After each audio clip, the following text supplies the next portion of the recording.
Wolverine is big. I mean, he's actually very short, but in all other areas, namely strength, style, and merchandise sales, he is huge news. His gruff, don't take no guff stuff has made him the talk of the town for many years, and he's a mainstay for all of those people that have X-shaped holes inside of them. However, with so many appearances and such a long lifespan, it's only inevitable that Wolverine has had a fair share of moments that he isn't so proud of. From less than epic fights to his questionable dating proclivities, there's a lot that would sink his bub. With this in mind, I'm Jules, your Southwest Spandex, and these are 10 things Marvel wants you to forget about Wolverine. Number 10. His attempts at disguise. The original Wolverine series is a lot of fun, with adventures mixing superheroics with Pulp Fiction and cameos from the likes of Jessica Drew and the Hulk. However, the concept the series is based on is incredibly dumb. The series came out in the 80s during a period when everyone thought that the X-Men were dead. Now, obviously, Wolverine running around in bright yellow spandex would blow their cover, so he had to adopt a cunning disguise. But that turns out that all he did was he slapped an eye patch on and started calling himself Patch Logan. Now, this could have worked with another superhero, for example Captain America, because underneath his costume he's pretty nondescript.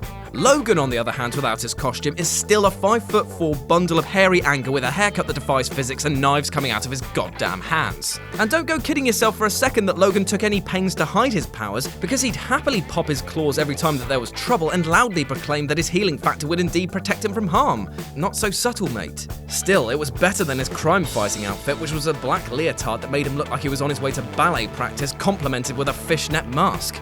Number 9. He was once beaten up by Spock. Paramount Comics was a short-lived deal between Marvel and Paramount Studios, whose only real accomplishment was publishing a mental crossover between Star Trek and the X-Men. The plot, which sadly does not involve Picard reconciling with his long-lost brother Charles Xavier, involves the X-Men teaming up with the cast of the original series to stop psychic Gary Mitchell, who has been possessed by the mutant Proteus. Now, the obvious problem here is that compared to heroes who can shoot lasers from their goddamn eyes, a bunch of guys in sweaters don't seem that tough. Something had to be done to prove the Enterprise crew's credentials. That something was to have Wolverine lunge at Spock in their first meeting. And then this happens. The air quotes fight doesn't even last a full page, and Marvel's greatest mutant is easily down by a Vulcan nerve pinch. It's hard to tell what's worse, how incompetent it makes Wolverine look, or how bored Spock looks having to put him in his place. Number 8. He used to have whiskers. Logan's original costume had a lot of elements that would go into his iconic look: the blue and yellow colour scheme, the black stripes, and of course the metal claws. It also had one of the goofiest masks ever designed. Wolverine didn't actually debut as part of the X-Men. He first appeared in The Incredible Hulk issues 180 and 181 as an agent of the Canadian government sent to stop the fight between the Hulk and Wendigo. And he was wearing this, with proper whiskers and all. Luckily, this was scrapped in his next appearance, as was the original arc that he was going to be an actual Wolverine mutated by an evil scientist. Thank God. Number 7. He maybe slept with a teenager. Wolverine is known for his numerous tragic romances, like his unrequited love for Jean Grey and his flings with both Mystique and Silver Fox. On the flip side of that is an implication that he slept with an underage girl. In Wolverine number 8, Logan's mind is possessed by a demon, which isn't the first time that's happened, and Emma Frost is sent in to save him. Wandering through the corridors of his subconscious, Emma finds a remote sexual fantasies. Echoing the thoughts of everyone reading the comic, she says, "I'm gonna regret this," and then enters. And right there, nestled between scantily clad versions of X-Men villains and Jessica Jones, is Squirrel Girl, bushy tail and all. Now, as a throwaway joke, it's pretty creepy, but things only get worse from here. As part of the New Avengers, Wolverine later met Squirrel Girl face to face, and the two act like they already know each other, and with dialogue like, "I thought we agreed never to see each other again," and "You look amazing," it's pretty clear why. Again, weird, but it's only when logic sets in do things become incredibly creepy. In Squirrel Girl's first appearance, she was only 15 years old, and she's only just recently celebrated her 20th birthday. That means that for Wolverine to have dated her at some point would have put him on some pretty damn questionable legal grounds. Number 6. He was humiliated by Punisher. In Punisher number 17, Frank is on the trail of someone who's been killing gangsters before he can get to them, only to find that Wolverine is doing the same. Comics being comics, they both immediately assume that the other is the culprit and have a fight. Now, normally a fight like this would involve both heroes swapping blows in a competitively equal fight before putting aside their differences to stop the villain together.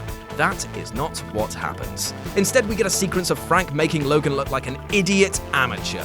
First, Punisher blows off his face with a shotgun, leaving nothing but an adamantium skull. Then, to add insult to injury, he takes a machine gun to Logan's family Mies, and then finally sets him on fire. Oh, and then he parks a steamroller on top of him. That's a thing. Number 5. He tried to sleep with another teenager. So in one story arc of Ultimate Spider-Man, Peter Parker and Logan find that their minds have been swapped and that they're now stuck in each other's bodies. While things are mostly a wacky comedy about awkward teenage Spider-Man stuck in the body of a grumpy mass murderer and vice versa, things get pretty sleazy when Mary Jane shows up. In this universe, Peter and MJ are a couple, and to reiterate, both of them are around 15 to 16 years old. But as soon as Logan sees her, he makes a face usually reserved for police manhunt mugshots and gets to work. Yes, that's right, Wolverine not only tried to convince a teenager to sleep with him, but tried to do it whilst pretending to be her boyfriend. Fun fact, both of these count as sex crimes. You're welcome. Number 4. He humiliated the Punisher. After the whole steamroller incident, it's pretty understandable that Wolverine would want to get some revenge on the Punisher. In Wolverine number 186, he finally got his chance. In the issue, Frank and Logan fought again, and this time it was Frank's turn to act like a truly profound moron. Apparently forgetting that he had about 1 million guns he could just shoot Wolverine with, he tried to knock him out with a variety of objects before Logan could do the same to him. Unsurprisingly, the guy with unbreakable bones won, and Punisher was beaten senseless and then thrown out of a window. Unfortunately, things don't end there. Wolverine then rummaged around in Frank's belongings and found a male workout magazine. This led to a truly cringe-inducing scene in which Wolverine laughs at the Punisher and insinuates that he's gay, claiming that it all makes sense now, you're single, neat, very organised. All the while Frank is trying to claim that he was using it to look for suspects. It paints neither character in a good light and is probably best left in the closet. Gay joke. You're welcome. Number 3. He was turned into a caveman. In the 90s, Wolverine went through a conga line of bad times, starting with having his adamantium ripped out by Magneto. After that, he began turning more savage, and it was revealed that his mutation was causing him to devolve. Cable's evil son Genesis tried to stop the process by rebonding adamantium to Logan's skeleton, but the procedure went horribly wrong though, and Wolverine was reduced to a Neanderthal-like creature, who also didn't have a nose for some reason. Regardless, the X-Men didn't really seem to care much apart from just making him wear a bandana over his weird face. Eventually, Apocalypse did his one good deed for the world and turned Wolverine into his newest horseman of death, undoing all of this nonsense in the process. Number 2. He was a Marvel shill. Wolverine is the best at what he does, and apparently that means that he reassures Marvel shareholders that they've made a good investment. Back in the 90s, Marvel had a novel way of producing annual reports. They sent shareholders reports in the form of comics drawn to look just like the products that were currently on the stands, only with dialogue boxes full of how great their stocks were doing. For some reason, they decided that the best spokesperson for the company was a character whose idea of a severance package is decapitation. In one report, Doctor Strange searches out for other heroes simply because he needs to know how Marvel's stocks are doing.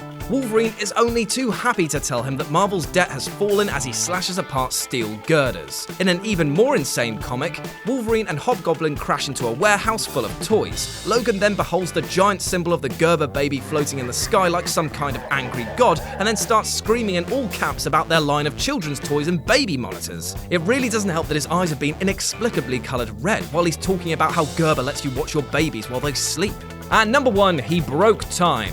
Age of Ultron was one of Marvel's billion event books. Despite sharing its name with one of the Avengers movies, the plot bears no resemblance to it. Instead, Age of Ultron is set in a dystopian version of the Marvel universe where Ultron has managed to take over the world and kill most of its heroes. In a last-ditch effort, Wolverine travels back in time to try and stop Hank Pym from ever building Ultron.